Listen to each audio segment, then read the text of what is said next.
أحل لكم ليلة الصيام الرفث إلى نسائكم هن لباس لكم وأنتم لباس لهن علم الله أنكم كنتم تختانون أنفسكم فتاب عليكم وعفى عنكم فالآن باشروهن وابتغوا ما كتب الله لكم وكلوا واشربوا حتى يتبين لكم الخيط الأبيض من الخيط الأسود من الفجر ثم أتموا الصيام إلى الليل ولا تباشروهن وأنتم عاكفون في المساجد تلك حدود الله فلا تقربوها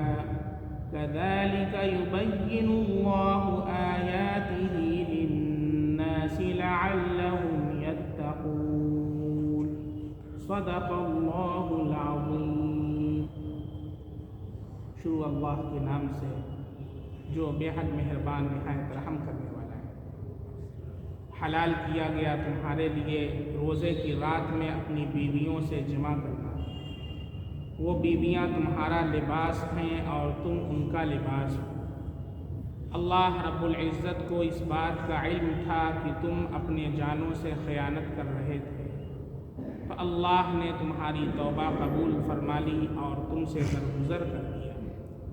سو اب ان سے مباشرت کرو اور تلاش کرو اس چیز کو جو اللہ نے تمہارے لیے لکھ دیا ہے، اور کھاؤ اور پیو حتیٰ کہ تمہارے لیے ممتاز ہو جائے سفید دھاگا سیاہ دھاگے سے صبح صادق۔ پھر تم روزے کو پورا کرو رات تک اور بیویوں سے مباشرت نہ کرو جب کہ تم اعتکاف کی حالت میں ہو مسجدوں میں۔ یہ اللہ کی مقررہ حدیں ہیں، لہذا ان کے قریب بھی مت جانا۔ اسی طرح اللہ اپنی آیتیں لوگوں کے لیے بیان کرتا ہے تاکہ وہ تقوی اختیار کرنے والے بن جائیں۔ یہ سورۃ البقرہ کی آیت نمبر 187 ہے، اور اس سے پہلے کئی ہفتے آپ حضرات کے سامنے اس آیت کریمہ کی تفصیل پیش کی گئی۔ اس میں شروع میں حکم بتایا گیا کہ جب روزہ فرض ہوا تھا تو افطار کے بعد کھانے پینے کی اجازت سونے سے پہلے تک تھی، اور سونے کے بعد کھانا پینا حرام ہو جاتا تھا۔ تو بہت سارے مسائل پیش آئے تو اللہ رب العزت نے یہ رخصت عطا فرما دی کہ پوری رات کھانا پینا اور بیویوں سے مباشرت حلال کر دی گئی۔ پھر اللہ نے ایک حکم بیان فرمایا کہ بیویاں تمہارا لباس ہیں اور تم بیویوں کا لباس ہو۔ جیسے لباس سے ہم معاشرے میں زینت حاصل کرتے ہیں، ایسے ہی اللہ نے بیویوں کو معاشرے کی زینت بنایا، نکاح کو معاشرے کی زینت بنایا، اور وداؤٹ نکاح ریلیشن کے اندر رہنا یہ ناجائز اور حرام، جس کو زنا کہا جاتا ہے۔ افسوس کہ مغربی کلچر کو فروغ دیتے ہوئے اب لیو ان ریلیشن شپ کا سلسلہ چل رہا ہے، اور کالج کے اسٹوڈنٹس اور بچے بچیاں ود آؤٹ نکاح ایک دوسرے کے ریلیشن شپ کے اندر بالکل حرام اور ناجائز ہے۔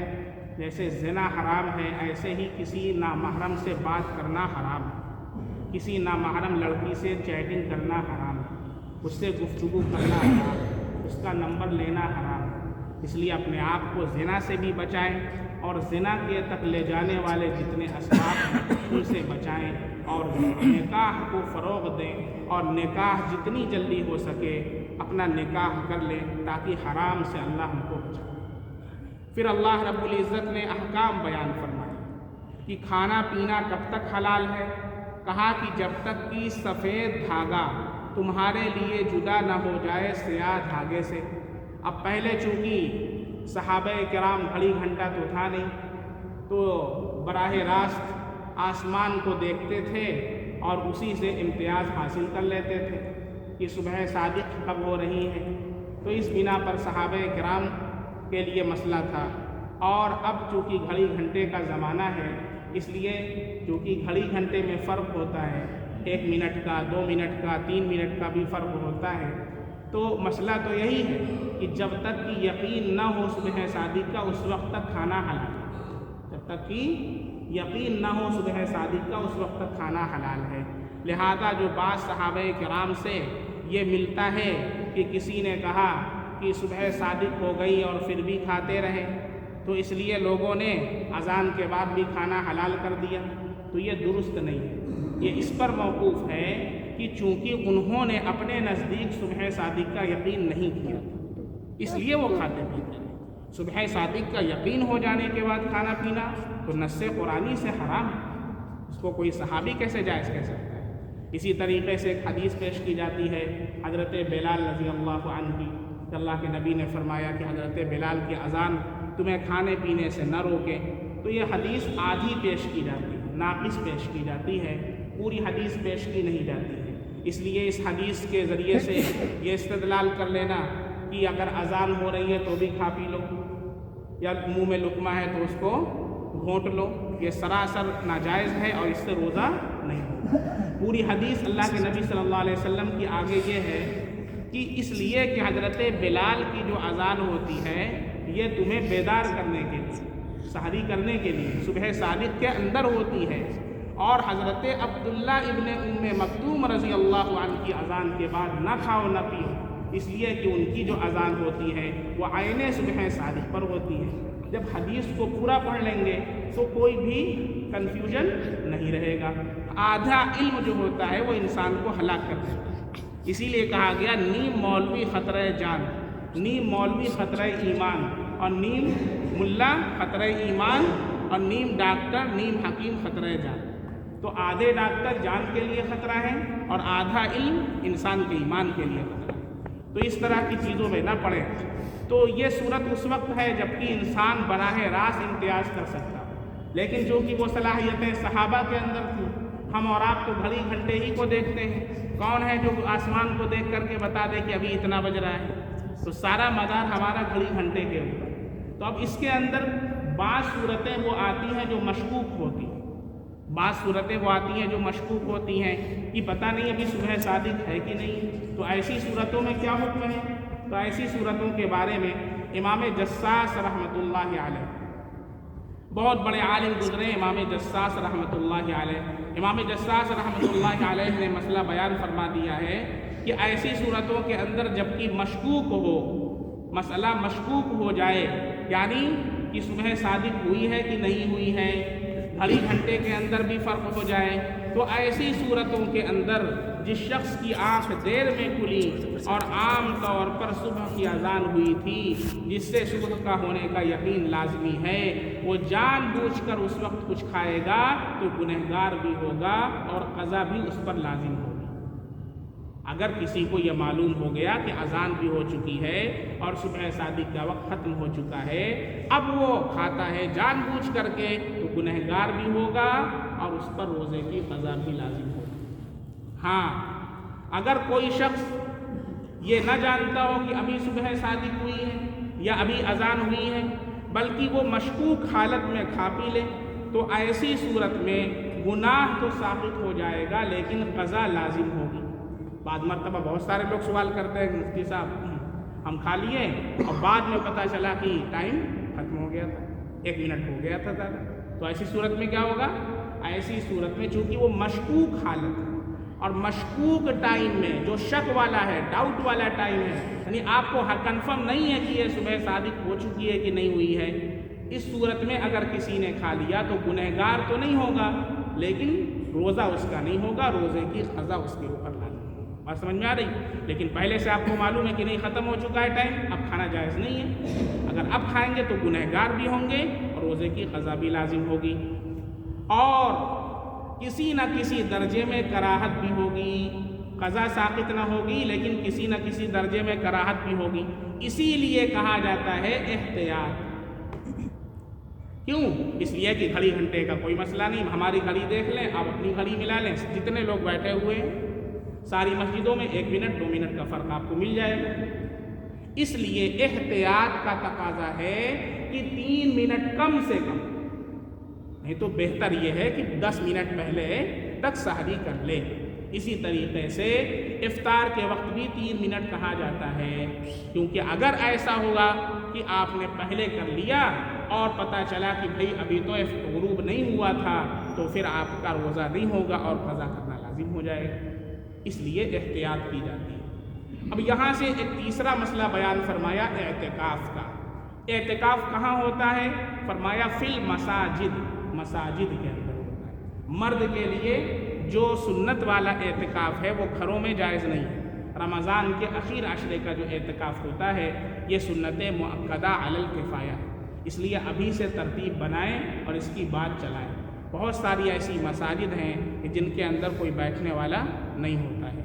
بہت افسوس کی بات ہے کہ ہمارے بازار ہمارے عورتوں سے بھی بھرے ہیں، ہمارے مردوں سے بھی بھرے ہیں، لیکن مسجدوں میں کوئی اعتکاف کرنے والا تیار نہیں ہوتا ہے۔ ہاں تک اس کے لیے پہلے سے تشکیل کریں اور تیار کریں کہ ہماری مسجد میں کم سے کم ایک آدمی تو بیٹھے، اور کوئی بھی نہ بیٹھے گا تو پورے محلے والے گنہگار ہوں گے۔ اس لیے اس کی ابھی سے کوشش کریں۔ تو یہ اعتکاف مساجد کے اندر مرد کا ہوتا ہے، سنت مؤکدہ علی الکفایہ والا۔ یہ 20 رمضان کو غروب آفتاب سے پہلے پہلے معتکف میں چلا جانا ہے، اور عید کا چاند جب ہو جائے گا پھر نکلنا ہے۔ 20 رمضان کو غروب آفتاب سے پہلے پہلے، یعنی جو معتکف ہوگا وہ اعتکاف کی حالت میں اپنا افطار کرے گا۔ افطار اعتکاف کی حالت میں کرے گا۔ اگر ایسا ہوا کہ اعتکاف افطار کے بعد شروع کیا تو اب سنت والا اعتکاف نہیں ہوگا، جو 10 دن والا سنت مؤکدہ والا اعتکاف ہے وہ نہیں ہوگا، بلکہ نفل اعتکاف ہوگا۔ تو یہ جو 10 دن اللہ کے نبی صلی اللہ علیہ وسلم نے یہ اعتکاف پوری زندگی فرمایا ہے، اور بعض مرتبہ 20 دن کا فرمایا ہے، بعض مرتبہ پورے مہینے کا فرمایا ہے، یہ 10 دن کا جو اعتکاف اخیر عشرے کا ہے یہ سنت مؤکدہ علی الکفایہ ہے، اور مسجد جماعت کے اندر، اس مسجد کے اندر جماعت ہوتی ہے 5 وقتہ، اس مسجد کے اندر مرد کے لیے ہے، اور عورتیں اپنے گھر کے کسی کونے میں، کسی کمرے میں جہاں نماز وغیرہ پڑھتی ہیں وہاں پر وہ اعتکاف کر سکتی ہیں۔ عورتیں بھی کریں اور مرد حضرات کم سے کم ہر مسجد میں ایک آدمی تو تیار ہو۔ ماشاء اللہ ممبئی وغیرہ کے اندر دیکھا جاتا ہے کہ پہلے سے بکنگ ہوتی ہے، حتیٰ کہ اگر آپ نے نام نہیں لکھوایا تو اب آخر وقت میں آپ چاہتے ہیں کہ اعتکاف کر لیں تو وقت نہیں ملے گا آپ کو، نہ اتنا اسپیس ہوتا ہے، اس لیے کہ پہلے سے جن حضرات نے نام لکھوا دیا ہے ان کے لیے بکنگ ہو چکی ہے۔ تو بہت شوق پایا جاتا ہے اعتکاف میں بیٹھنے کے لیے لوگوں میں، اور اپنی مساجد میں دیکھا جاتا ہے کتنی پچھلی مرتبہ ہم نے اس کا جائزہ لیا اور مسجدوں میں بات کیا، کتنی ایسی مسجدیں تھیں کہ کوئی بیٹھنے والا نہیں تھا، کوئی تیاری نہیں تھا بیٹھنے کے لیے۔ یہ رسول آباد کا علاقہ، آدم پور کا علاقہ، ہم نے بہت مشکل سے کہہ کے ایک بچے کو اس کو انعام کا بھی وعدہ کیا تو نوازنا، وہ بیچارہ بچہ بیٹھا بالغ ہو چکا ہے، ہم نے کہا کم سے کم اس لیے بیٹھ جاؤ کہ محلے سے عذاب ٹل جائے، سارے محلے والے گنہگار ہوں۔ کوئی بندہ تیار نہیں ہے اعتکاف میں بیٹھنے کے لیے، بوڑھے بھی نہیں تیار ہیں، جوان بھی نہیں تیار، اتنا زیادہ آخرت سے غفلت اور دنیا کے اندر اشتغال پایا جاتا ہے۔ اس لیے اعتکاف تو فرشتوں کا ماحول ہے۔ کیا کرنا ہے رمضان میں؟ آپ کی سحری آ رہی ہے، آپ کی افطاری آ رہی ہے، آپ کو یہاں کھانا اور اللہ کی عبادت کرنا، اور کیا کرنا ہے؟ روزہ رکھنا ہے۔ تو اس لیے کوشش کریں کہ ہر مسجد میں کم سے کم ایک بندہ تو اعتکاف میں بیٹھیں، اور اس کے لیے ابھی سے بات چلے۔ تو یہ اعتکاف جو ہے یہ سنت مؤکدہ علی الکفایہ ہے، مسجد جماعت کے اندر یہ ہوتا ہے، اور غیر آباد مسجد جہاں جماعت نہ ہوتی ہو اس میں اعتکاف کرنا درست نہیں ہے۔ یہ شرط ہے کہ مسجد میں جماعت ہوتی ہے، اور مسجد کے مفہوم ہی سے یہ مستفاد ہے کہ مسجد اسی کو کہا جاتا ہے جہاں پر نماز ہوتی ہو 5 وقتہ، اس لیے اس کو مسجد بولا جاتا ہے۔ اور مسجد بنانے کا اصل مقصد بھی کیا ہے؟ جماعت ہے، ورنہ آدمی اگر تنہا صرف نماز پڑھنا چاہے تو گھر کے اندر بھی پڑھ سکتا ہے۔ تو مسجد کے بنانے کا اصل مقصد ہوتا ہے وہاں پر جماعت کا قیام، اس لیے اعتکاف مسجد جماعت کے اندر ہی ہوگا، ورنہ تنہا تو ہر جگہ انسان نماز وغیرہ پڑھ سکتا ہے۔ اچھا، روزے کی حالت میں مسئلہ اس بھی سن لیں کہ کھانا پینا، اسی طرح سے بیوی سے مباشرت، یہ سب کا روزے کی رات میں حلال ہونا یہ آپ کو معلوم چل گیا۔ روزے کی رات میں کھانا بھی حلال، پینا بھی حلال، بیوی سے مباشرت کرنا بھی حلال۔ ہاں لیکن اعتکاف کی حالت میں روزے کی رات میں کھانے پینے کا تو وہی حکم ہے کہ کھانا حلال ہے، پینا حلال ہے، لیکن بیوی سے مباشرت کرنا اعتکاف کی حالت میں رات میں بھی حرام ہے۔ یہاں پر اس کا استثناء کر دیا گیا، وَلَا تُبَاشِرُوهُنَّ، کیا فرمایا اللہ نے؟ وَلَا تُبَاشِرُوهُنَّ، اور ان سے بیویوں سے مباشرت نہ کرو، وَأَنْتُمْ عَاكِفُونَ فِي الْمَسَاجِدِ، جبکہ تم مسجدوں کے اندر اعتکاف کیے ہو۔ تو اس سے پتہ یہ چل گیا کہ روزے کی رات میں کھانا پینا تو حلال ہے، لیکن اعتکاف کی حالت میں بیوی سے جمع کرنا حلال نہیں ہے۔ یہ مسئلہ الگ ہو گیا، رات میں بھی جائز نہیں ہے، دن کے اندر بھی جائز نہیں ہے، اس لیے اس آیت میں اس کا حکم بتا دیا گیا۔ اسی طریقے سے اعتکاف کے جو دوسرے مسائل ہیں وہ بھی اپنی جگہ پر بیان کیے جائیں گے انشاءاللہ۔ اور یہ جو سنت مؤکدہ والا اعتکاف ہے، اس میں روزہ شرط ہے، اس میں روزہ شرط ہے، لہذا اگر کوئی ایسا شخص ہو کہ جو معذوری کی وجہ سے، بیماری کی وجہ سے روزہ رکھنے پر قادر نہ ہو، تو وہ سنت مؤکدہ الکفایہ والا اعتکاف نہیں کر سکتا ہے، اس لیے کہ اس اعتکاف کے لیے روزہ شرط ہے۔ اگر روزہ نہیں رکھے گا تو یہ اعتکاف نہیں معتبر ہوگا، اور مسجد کے اندر بھی ہونا ہے، اور مسجد سے نکلنا بغیر کسی حاجت طبعی کے یا بشری کے جائز ہے۔ حتیٰ کہ مسئلہ ہے کہ انسان مسجد میں اعتکاف کر رہا ہے اور سامنے والے مکان میں آگ لگ گئی ہے، تو وہ نکلے گا بجھانے کے لیے، بہت بڑا کام کر رہا ہے، لیکن اعتکاف ٹوٹ جائے گا، اعتکاف فاسد ہو جائے گا، یہ مسئلہ ہے۔ ہاں ضرورت طبعی سے نکل سکتا ہے، جیسے پاخانے کا اس کو تقاضا ہے، پیشاب کا تقاضا ہے، اس ضرورت سے نکل سکتا ہے، یا شرعی ضرورت ہے، اتنا بیمار ہو گیا جب اس کو ہسپتال میں ایڈمٹ کرنا، ڈاکٹر کے پاس لے جانا ضروری ہے، یہاں ڈاکٹر بھی نہیں آ سکتے ہیں، ایسی جگہ پر مسجد ہے، تو یہ ضرورت شرعی ہو یا طبعی ہو تو اس کی وجہ سے نکل سکتا ہے بقدر ضرورت، اور بہت سارے اس کے مسائل ہیں، وہ اپنے اپنے مقام پر پوچھے جا سکتے ہیں۔